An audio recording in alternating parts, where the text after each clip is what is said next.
Oh boy, oh boy. Wonder what adventure shall we have now? Should I try to figure out how the hell to get through this area?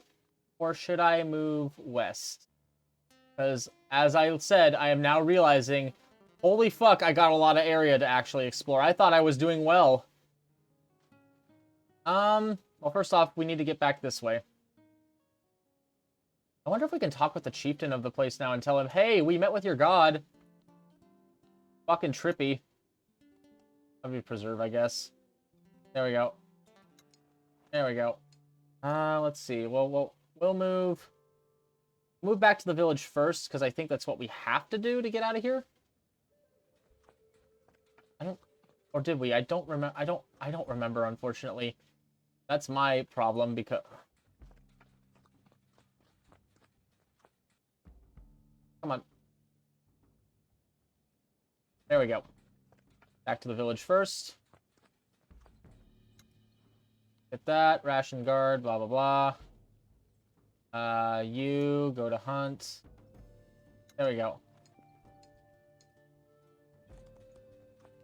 I wonder if we can talk. Okay, we can't interact with them anymore. In that regard. No supply, but I don't have a lot of equipment either, so. So I want to try to head west now. Let's just start heading west if we can. See what we can find. If we can find anything. Oh.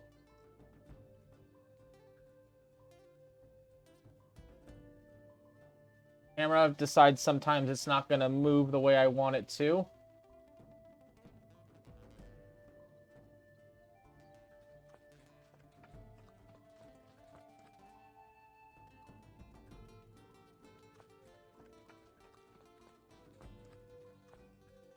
There we go. Let's see. Well, meat used. You can preserve, right? You can preserve 3, right? No, you cannot. Get wrecked. Anacon, I know you can. There we go. So, is this valley just inaccessible? Okay, I guess I gotta go up again then. And just go off the trail here. Okay. Like, I'm not seeing a way to get across these mountains. I think this is just a little valley that, like, you can go through. Yeah, because I don't think you can actually go any further into this area, because based off of how the map is laid out. Alright.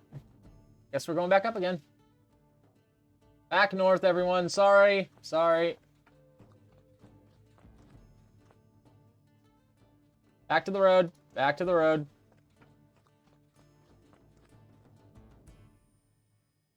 Let's go.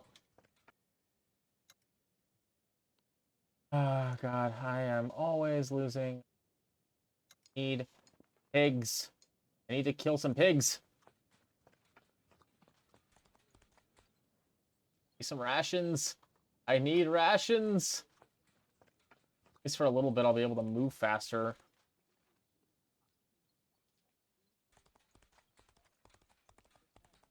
I'm gonna try to avoid going to this tomb for talks, though. Because I want to avoid moving the war plot forward, as I'm gonna call it, the war plot. I think that's what it actually just is, but we'll see. So, box in my way. Come on. Okay. I wanna serve that shit. 7 meats. Those hunting skills up so I can get more going.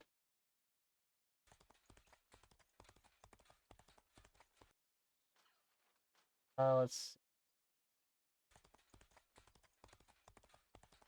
Luckily, once you get onto the road, move way faster. Funny how that is. Okay, we want to start finding a way to get down through this area next. I found it, maybe? Maybe. We'll see. Harvest medicinal supplies. Reyes, you really don't account for much in this regard, so you do that. You start hunting. There we go.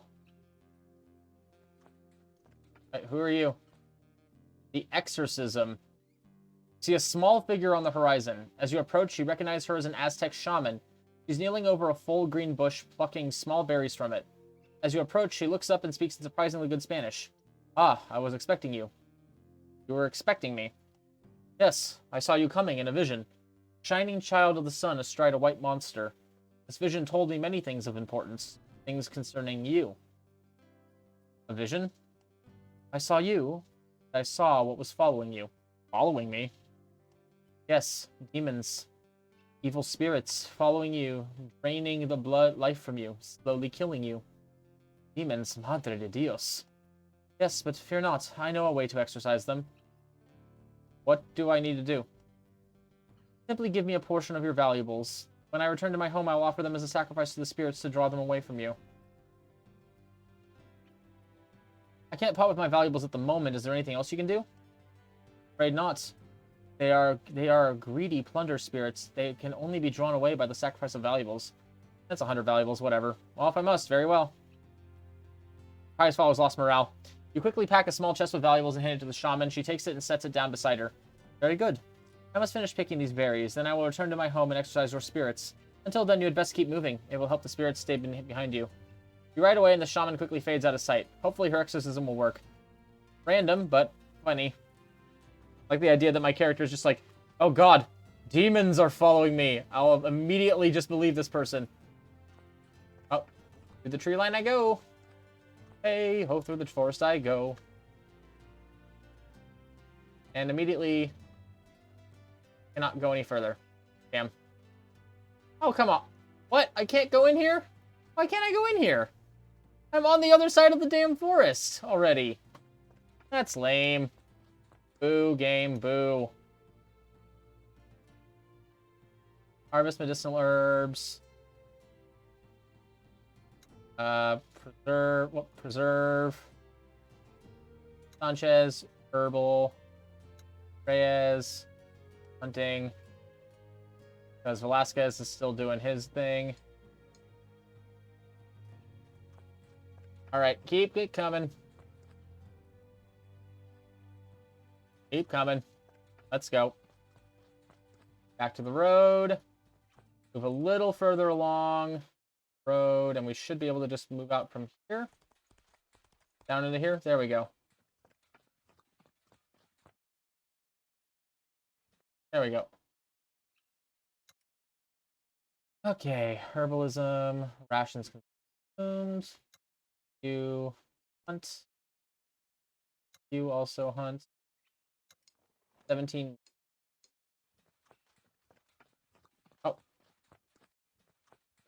Grab that. Start the mountain.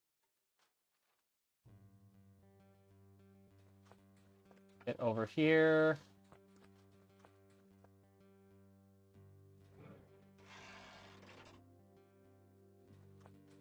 Is this, and where does this lead, I wonder?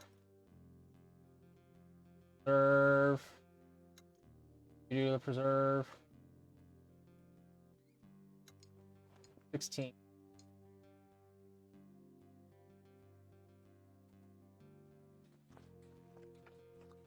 And such a winding way to get everywhere. Oh, what do we have here? Ship? How the hell did this get here? Interesting. Let's see what this is. Ship in the trees. You're making your way down the river as shocked gasps from your expedition members turn their attention toward a Spanish ship suspended at the top of the trees near the opposite bank. You can't possibly imagine what could have happened to get it up there, but your people seem eager to investigate, and I want to as well. What the fuck happened? You quickly find a place where the current is weak and quickly construct a makeshift raft. Then you and some of your people cross and make your way through the dense undergrowth towards the ship. On the ground beneath the ship lie several shattered boxes and barrels that must have once contained supplies for an expedition. An old rope descends from one of the ship's rafters, and you think it might support the weight of a person. Aragones, go, my son. Si, Capitan. I'll go and search the ship. Montego Aragones carefully climbs the rope and enters the ship. It's slightly slanted, but sufficiently upright to hold on the deck. The scout breaks open a door to the hold and disappears inside. Wait. Long moments pass while you wait for word from above. Then you finally catch sounds of struggle coming from what must be the captain's cabin. Aragones crashes out through the window, trailing a bag of valuable items and with an enormous constrictor snake around his neck. His scout training immediately kicks in, and he manages to grab hold of some vines on the way down, landing surprisingly well, with nothing but a sprained ankle to show for the fall. You hurry to his aid and remove the snake. This man gets injured on my behalf so much, his hazard pay is going to be through the roof. After checking the contents of the bag to see what Aragones found, you return to your raft to rejoin your expedition. Oh no, is Aragones hurt? God damn it. He is constantly getting hurt on my behalf. And I don't... this poor man. This poor man.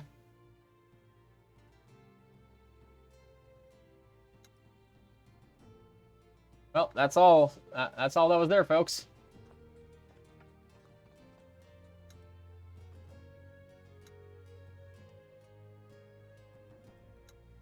Actually, no.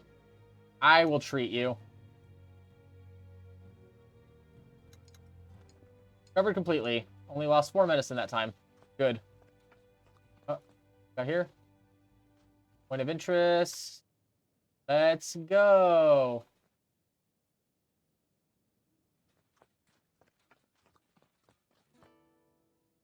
There we go. And as I said before, I'm going to avoid the tomb over there. Just keep going this way. Or nearby caverns. Let's see. Diana, why don't you go do that? You've unlocked pickaxe level 3. Yay! Time to a stack of metal ore. Nice. Good job, Tiana. My wife is so awesome. Kills people. She finds shit for me. Preserves all my meat. A lucky man. Egg!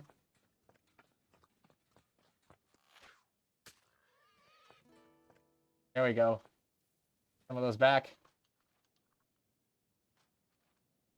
Okay, let's see. Is that the last of the mountains? No. No, I still got a lot to do.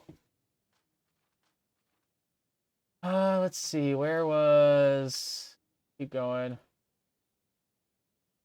Oh, right, no. It's 0. Damn. Let's have you preserving. Let's have as many people as possible preserving that shit right now.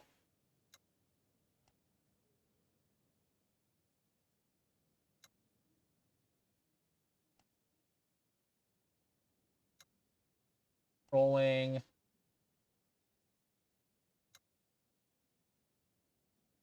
Preserving. Yes, there we go. And boom. Oh yeah. Gained 2 meat. Is very good. Very good. Very nice. Very nice. And chart you. And I wonder what to do in some of these. How's everyone's... Oh. Honestly, I keep my people's morale pretty well.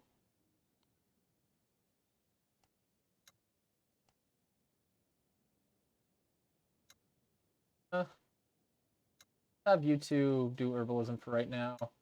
You get back to hunting. You get back to hunting as well. You haven't hunted in a while, Velasquez. All right, what do we got over here? Another grave. Flowers on it. Decorative grave. Beautifully decorated tombstone marks a grave site. Its intricate carvings span its full circumference, but the stone is crumbled in places and is toppled by erosion of the ground.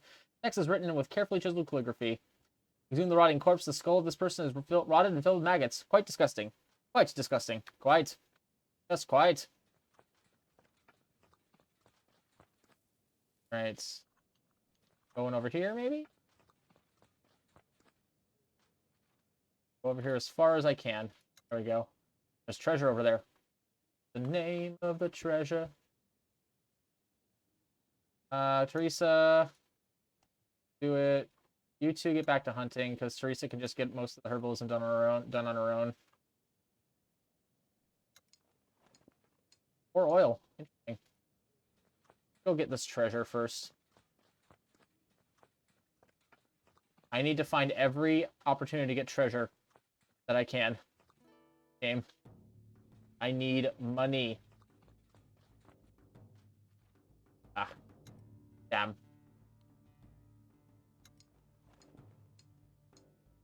Fine, very nice. 150.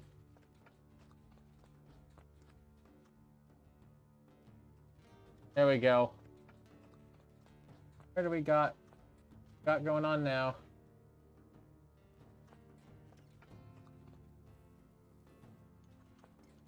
There we go.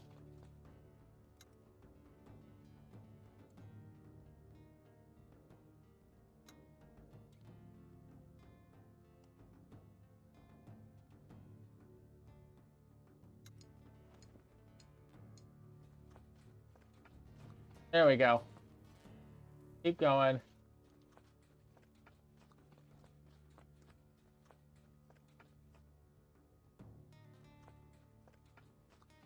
Oh, here we go. There we go.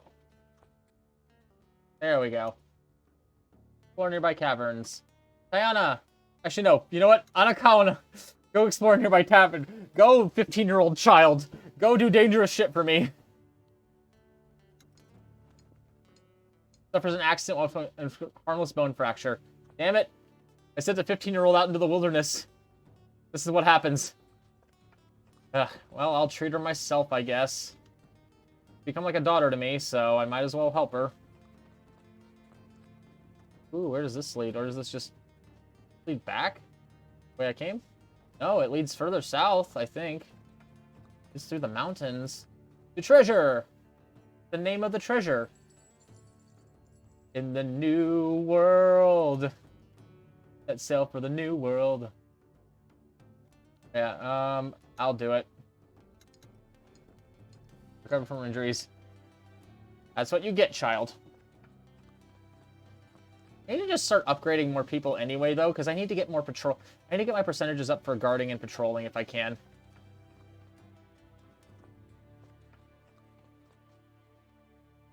Keep going along the edge here until we can't find a way to go. Hunting.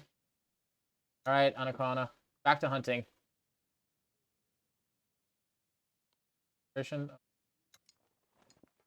Gain 7 rations. Nice. I always like gaining rations. Means that I don't have to use as many of my own. Take you. This seems like it's going to be a slightly more boring episode for people. Ooh, event. It's just an event. Just says event. How very imaginative. Well, let's see what happens. What is this? What is this? Pillar is surrounded by engraved glyphs. It seems to be chronicling an event. Try to translate the glyphs. With the help of Anakawana, you are able to make sense of the engravings. It seems to tell the story of the creation of the first world. From the void, the world was created. The gods created the waters, the mountains, the forests, and the animals. But a hungry sea monster consumed their creation, and all their work was for naught. The gods had to make war against the monsters, and after an endless struggle, they were at last victorious. The gods recreated the world on top of the great beasts, and the first people who formed to populate the new world. But the world was in darkness, as there was no light in the universe. Nothing could live, and nothing could grow without it. The great god of the north, Tezcatlipoca, saw this and sacrificed himself to become the first sun. This sparked the time of the first age, started the first age, and it was a prosperous time.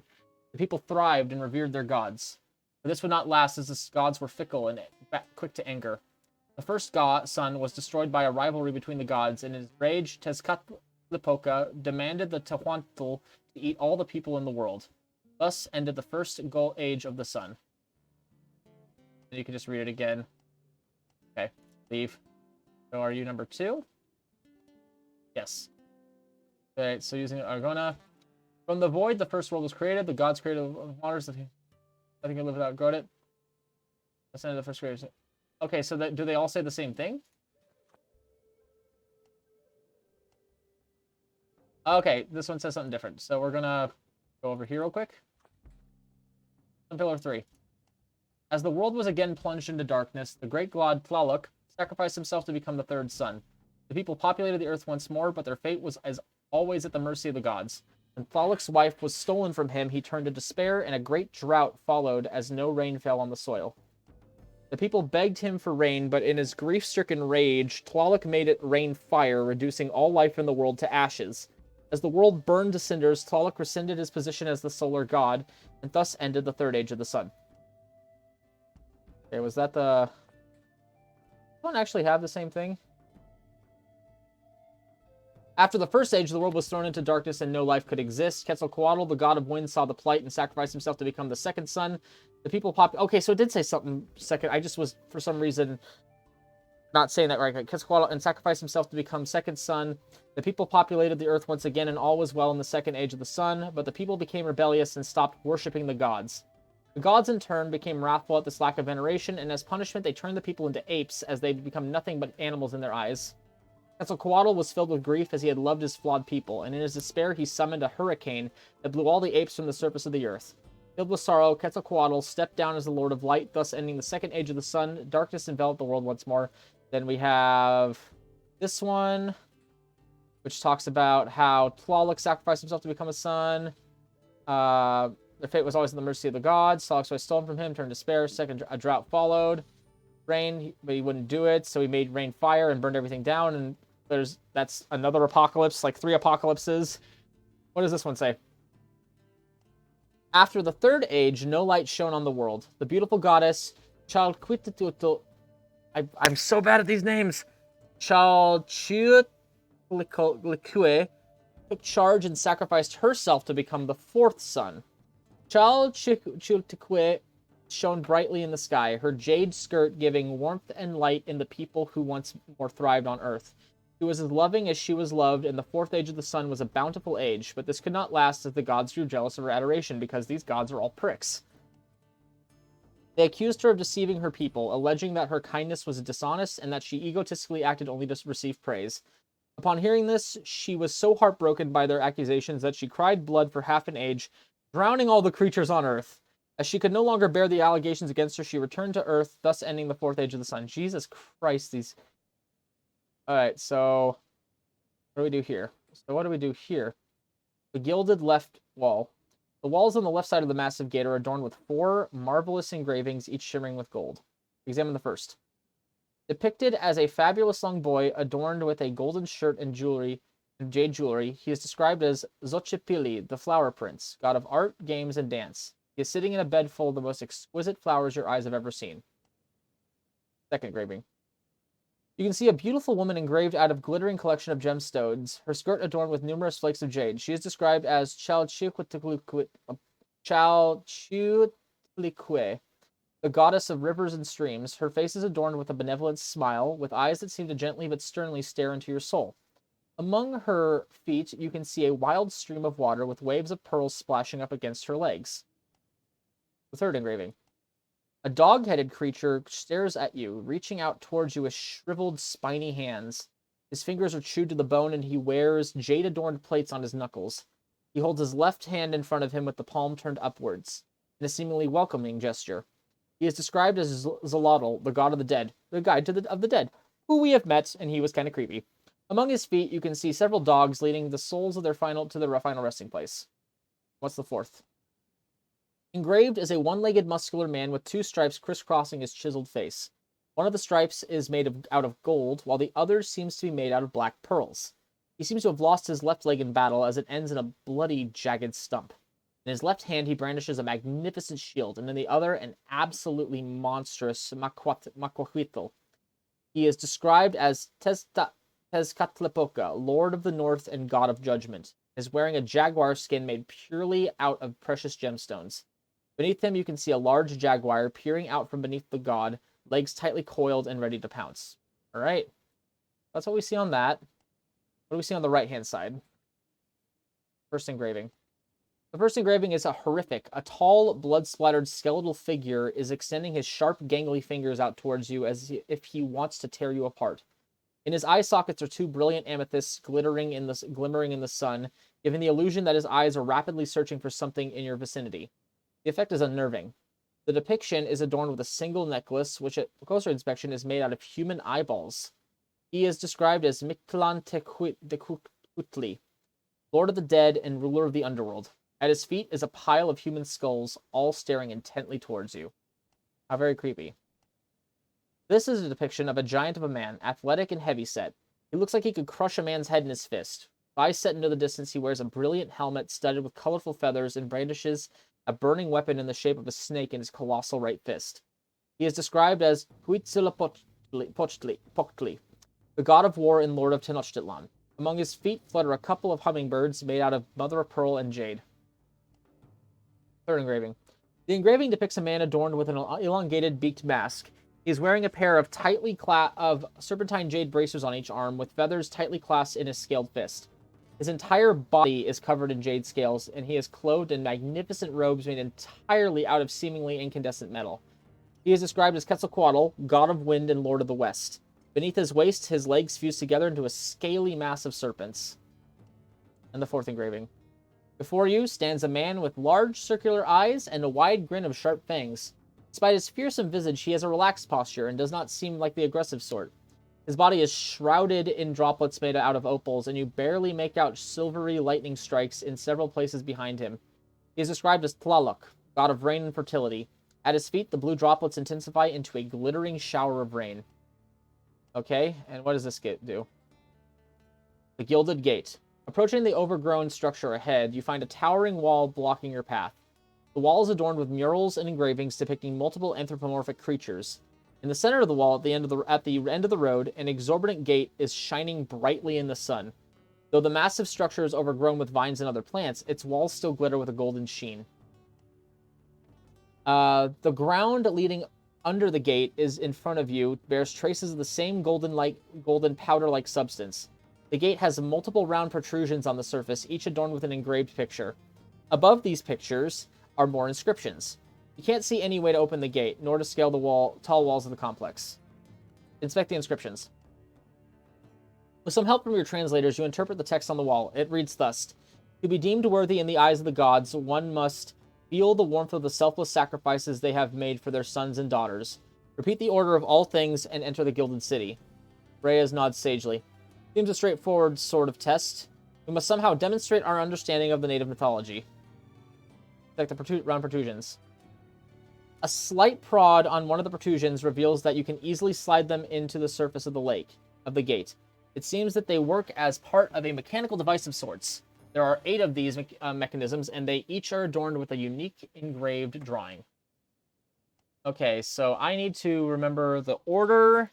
I need to remember the order of how they do it, and what their animals are, it sounds like. So let me grab a piece of paper. This will do.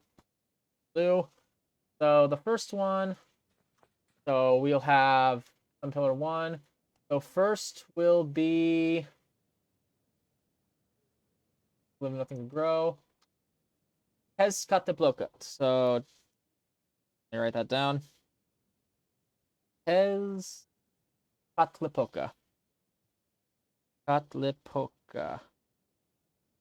So Tezcatlipoca.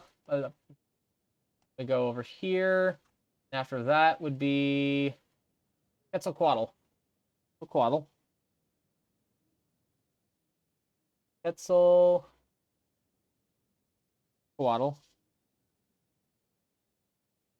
The next will be Tlaloc. Okay. Okay. Then the last one is the One River Goddess, but I'll double check that first. Her name is Chalchu.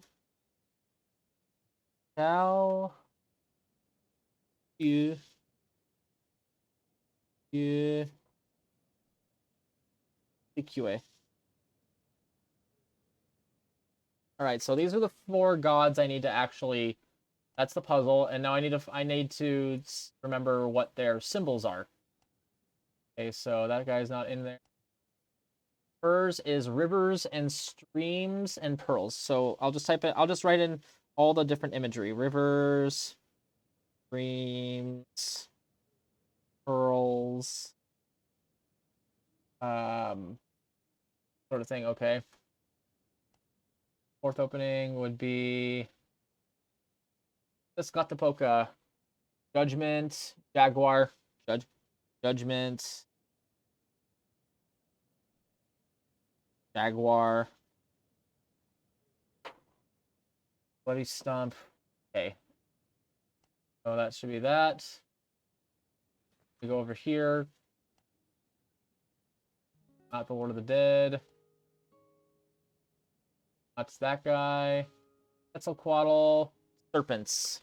Obviously. Serpents and wind. Serpents. Wind.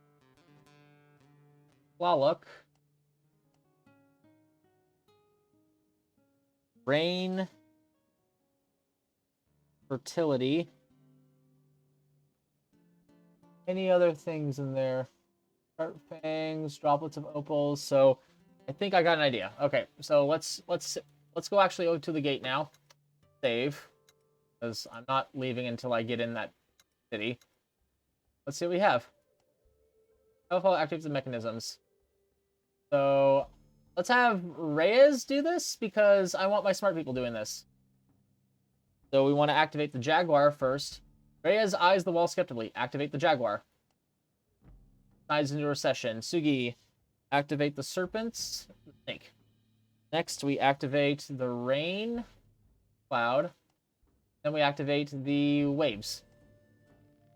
When Daniel presses the 4th button, the rest of the buttons slide into the gate, and a loud creaking sound betrays the inner workings of old machinery. Procession takes a step back while the enormous door slides aside with a low groan and reveals the entrance to a gleaming city beyond. Hell yeah! Wait, did we find El Dorado? El Dorado. The gift of a paradise. Yes, we did. We found El Dorado. We found El goddamn Dorado. That's pretty cool. A gift of a paradise, peaceful and harmonious, upon us mere mortals down below. It's tough to be a god. Be deified when really you're a sham. Be a symbol of perfection. Oh, is there another? We have another puzzle. Look at all that gold!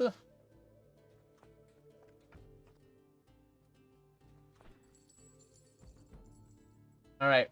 Well, there's another puzzle, it looks like, so let's not fuck it up. Shall we? Alright. This El Dorado Plaza. You discovered El Dorado, the legendary lost city of gold, which doesn't exist because gold, which obviously doesn't exist. There's a lot of historical reasons that they just apparently I think a lot of native tribes just basically told the Spanish like stop invading us. I'll tell you where the city of gold is, and they just were like just go to the next village. They know where it is. Well, it's less lost now that you found it, of course, but it's a catchy name, so you may as well keep it. Enter. A light rain falls across the palm-lined streets of the abandoned city, and a quiet unease spreads among your people as they whisper their own theories about how a city of gold could come to be completely devoid of life. Fortunately, their spirits quickly lift when El Dorado's overgrown buildings turn out to be littered with valuable historical artifacts, all of course made out of gold.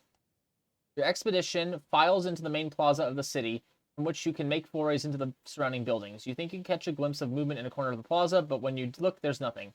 Scavenge above ground. Your expedition moves through the old homes and gathers all of the valuables they can find above ground.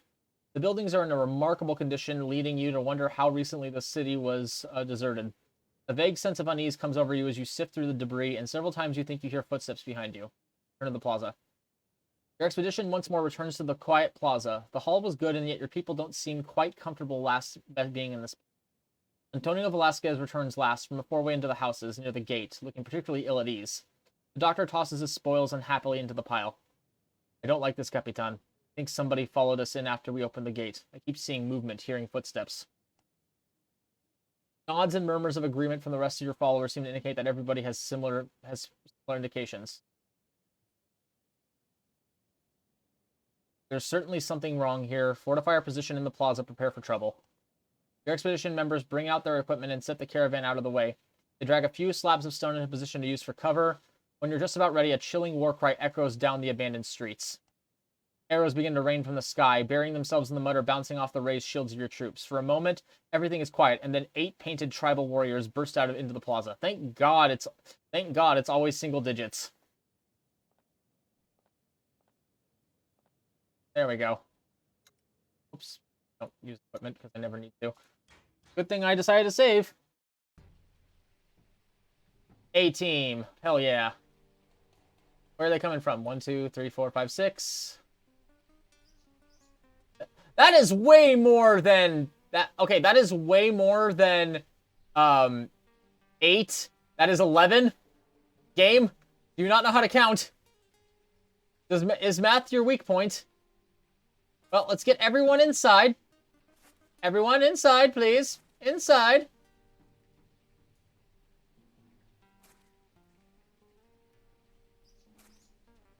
Everyone inside, please.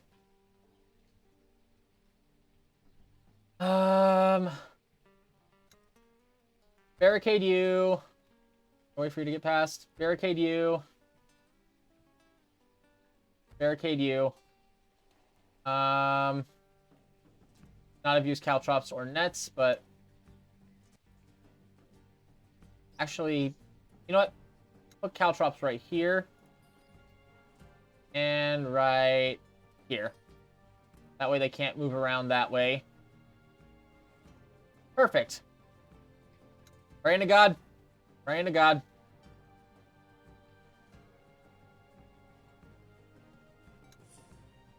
All right.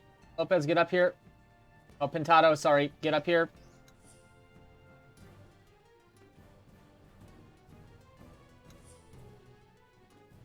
All right, Tayana. Babe, I need you to be on watch. Thank you.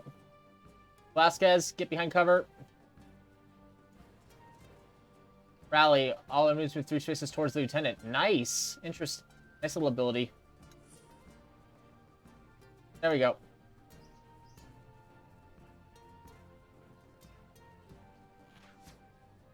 Damn it, Isabella. There we go.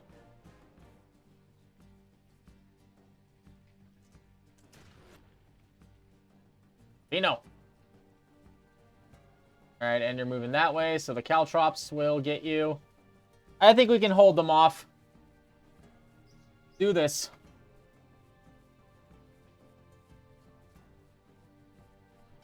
The less of them go directly towards me, the more likely I'll be able to get some of them to actually fight, not have to fight them, and I can whittle them down. But game, you lied to me. You gave them 3 more enemies than you said they had. Also, that guy looks like he could be trouble.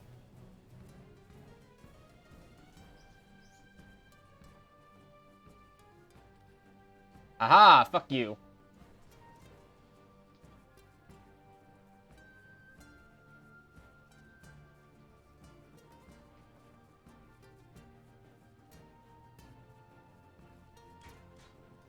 Okay, so Tayana, poison this motherfucker. There we go. You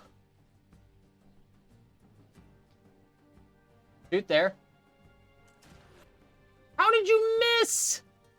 How did you miss? You dumbass.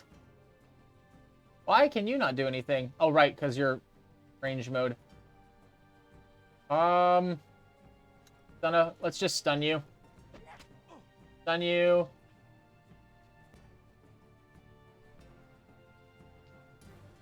Trevino, move up 1. Fire. There we go. And then get in the melee, because you're going to have melee soon. Smoke bomb on Aragones. Then move into the smoke bomb. Diana, you move in too.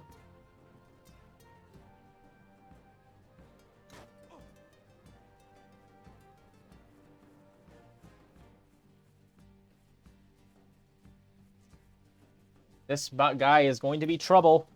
This might be one of my tougher fights today. Should have switched out for some spike traps.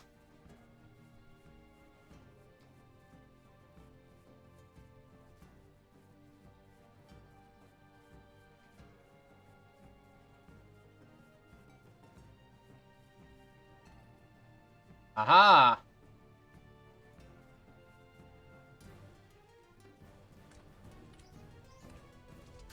Ooh, Velasquez, no.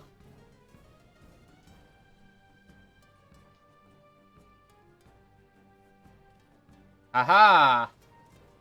Now the rubber band is on the other claw. Uh-oh.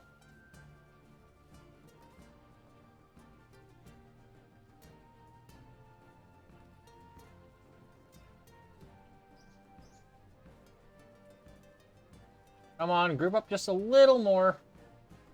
Oh, no.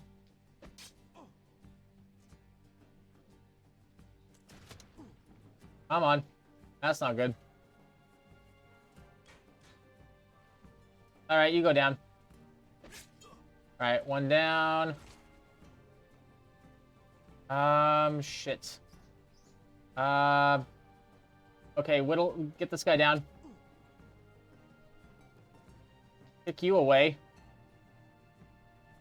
I'm gonna have you faint.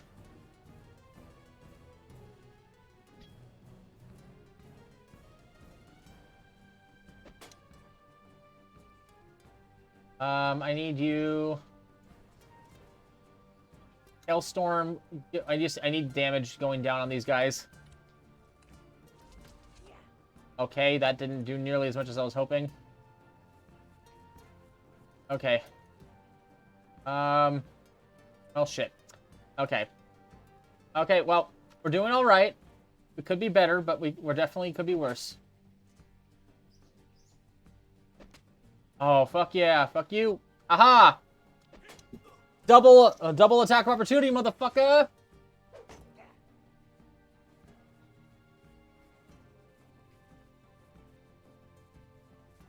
Oh no, Tiana. Go down. There we go. Okay, 2 down, 9 to go. I can do this. Oh no, Velasquez! Aha!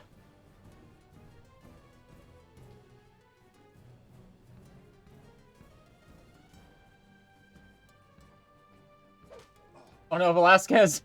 My healer! There's a lot of them over there, oh god. Ow. Dick. Ow, dick.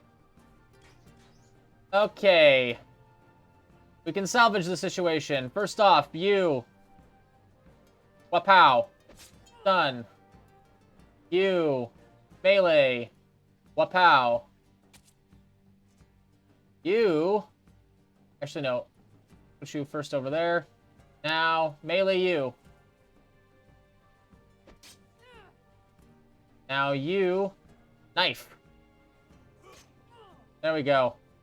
Can I get a good shot off on you? Yes, I can. There we go. Alright, Isabella, just keep holding down the fort. There we go. There we fucking go. Get here so that he has to put a provoke attack. Shit. Velasquez ain't going to do so well. I don't think I'm going to have Velasquez soon. Yep.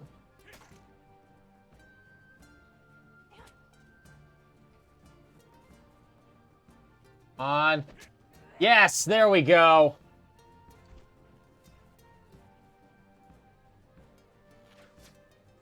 There we fucking go. Oh boy. Come on.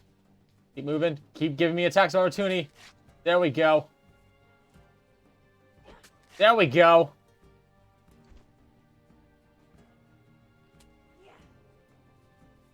Already got them down to half strength. We can do this.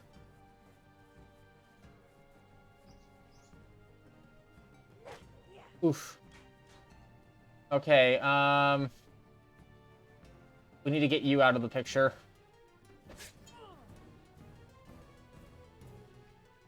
We get you out of the picture, too. How much does this do? How much does this do? Curious. Okay, not that much, unfortunately. Ow! I didn't realize. Oh, fuck, I forgot about that. Screw you. Alright. Healer action, baby! No, do not go that way. Go here. Then here. No, don't go there, you dumbass. Go here. Then heal.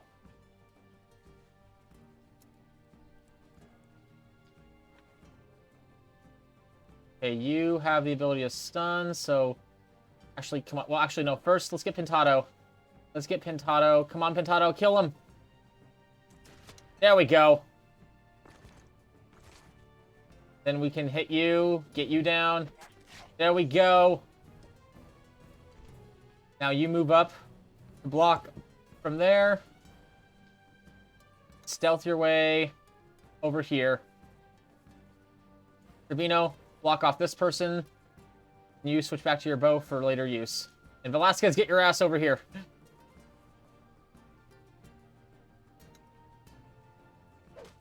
Ow!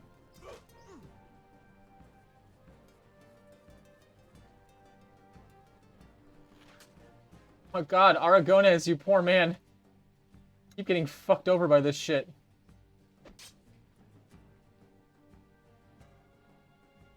Okay, actually, this is good.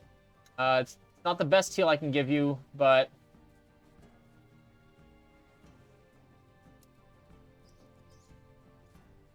Alright, I need you to start dealing with this guy.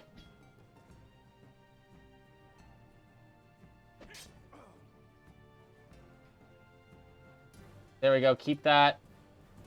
Range. Poison you.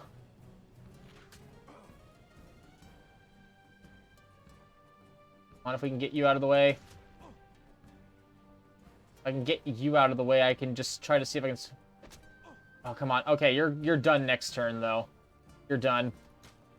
Yep.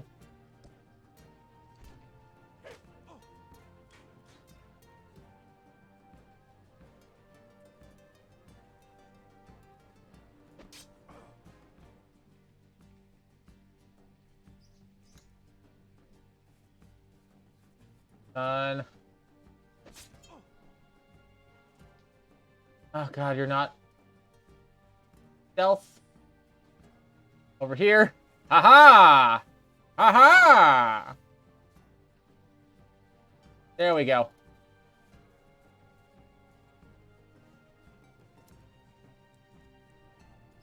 There we go. Then you can't move, but you can. And you're down. Hell yeah. Better than I expected I was gonna. And arrow to the face. Damn it, Tiana. You're doing so well. Ow. Time to go murder you. Doo-da, doo-da. Time to do a murder now. Doo-da, doo-da. Aha. Look at all this gold. Isabella, finish him off. Bam. For flawless victory. Hell yeah. The protectors of El Dorado fought to the death, refusing to yield even as they were on the ground, covered in their own blood. You search their corpses and find not a single thing of value. Antonio Velasquez wipes the sweat and dirt from the battle off his face. Looks like the coast is clear now. We should be able to search the palace and the temple in peace if you feel up to it. Teresa Sanchez frowns. That seems dangerous, and we just made it out of one unexpected battle alive. Do you really wish to put us all at risk again, Antonio? Bernardo Trevino strikes up a hearty laugh. Don't be such a coward, Teresa. We won this one, didn't we? What makes you think the next one will be any different? Let's get down there and see what this husk of a city has to offer. You know what? I agree. Might as well. We're here. No one's using this place. So let's go check you out first. El Dorado Palace. The Palace of El Dorado is a whole little city within the city of buildings that sprawls across the center of the city. Intuitively, the throne room is located in the largest central building. It's a cavernous room with the most enormous, imposing throne standing at the far wall atop a tall staircase. The walls are adorned with glyphs that tell some sort of chronicle, and the many smaller rooms, which isn't saying much, along the hallway circumventing the throne room, are decorated with priceless statues, golden bowls stacked high with precious gems, and ornamental wooden boxes full of jewelry. Study the glyphs. Your scholars set to work reading and interpreting the glyphs, meticulously copying the story into their journals as they go. When they compare their notes and cross-reference the glyphs with what they know about Aztec culture and language and the history of the region, they begin to get an idea of the story told by the intricate murals. It appears the people of El Dorado had a very strong relationship to gold. They used gold not only in their building materials, but also in their food. Imagine that.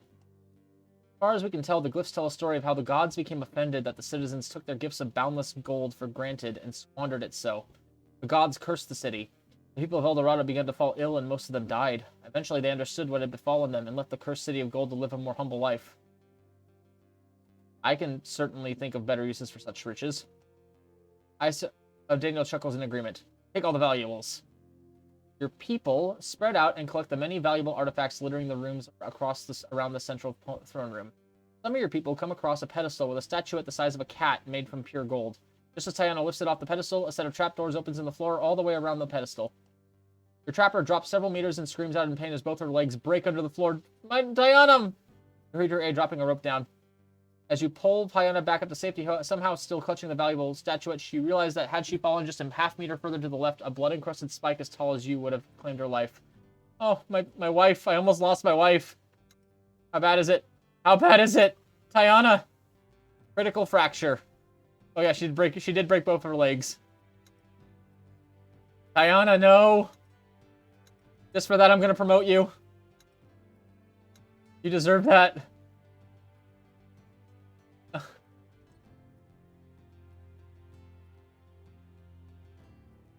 Let's see.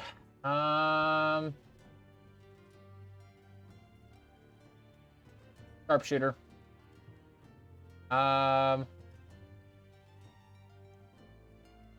Rolling. Level that up, yeah.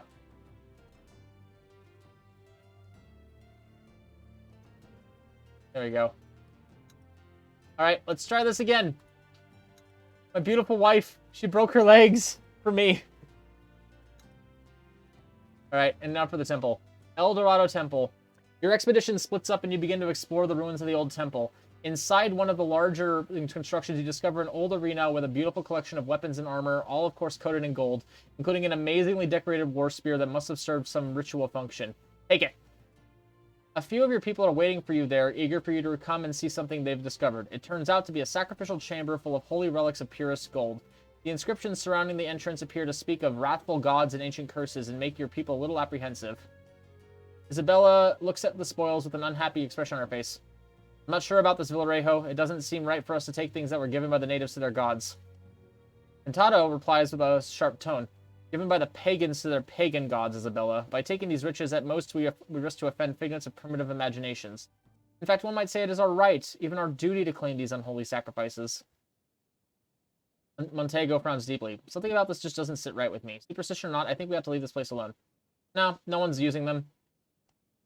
The moment Daniel Reyes lifts this doorstep of the temple with the first golden goblet, a beam of blood-red light seems to emanate from nowhere and everywhere. The light starkly illuminates the tall statue of a masculine person near the center of the room. The statue appears to be wearing the skin of a flayed human with the limp hands dangling from its wrist. Underneath the stolen skin, his body appears to have a golden sheen to it, but it's hard to tell because it's smeared in blood. The golden man. Oh god, that's horrifying. Just then, a loud voice rings out of the statues. Mortals, look upon the form of Zipitotec in despair. What the? The voice boils with menace. It simultaneously manages sharp and piercing overtones that drill directly into your cranium and a low rumbling bass that resounds in your stomach and makes you queasy. You have committed the crime of attempting to steal from my temple. I demand a great sacrifice and penance. I will claim the life of one of you who follow, unless you offer something more valuable to offer. I'll take how about Gutierrez's banner? You offer the flayed one the banner you found near the Gutierrez's body in penance. Zippe Totek's voice sounds, if not pleased, then at least satisfied with the respect you're showing through the gesture. Your tribute is accepted. The gaze of the statue remains upon you and your people as you vacate Zippe Totek's temple and the red light slowly fades. Okay, that happened. That was not what I expected to happen when I did this. But such things came to pass. What the fuck? Okay. Anywhere else I can go here? I made a decent amount of money on this venture. And I got to see El Dorado. Nice. So let's get the hell out of here before the flayed one decides he's done doing that with me. There's nothing else I can do over here, it looks like. So I guess we can keep going this way. Oh boy, that could have been stressful. Tayana, I will treat my own wife.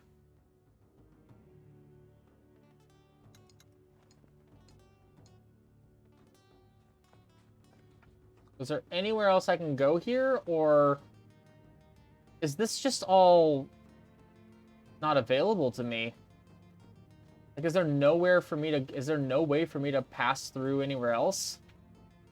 I'm genuinely curious about that, because if so, that's interesting. That means that the world map is as small as it looks. But what's with all the excess space, then? Maybe this is like a second area that opens up after you do something? I don't know, like, feels like there should be more, right? Based off of the map.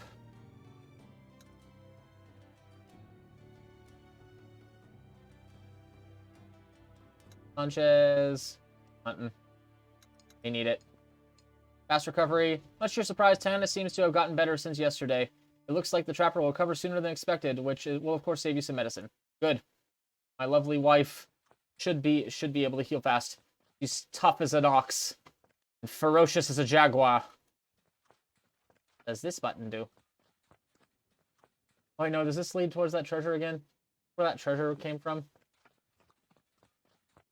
Yeah, this is where the treasure came from. Damn it. There. Oh, well. Well, she still needs to be treated, but there we go. Completely recovered from her injuries. Yay. Yay.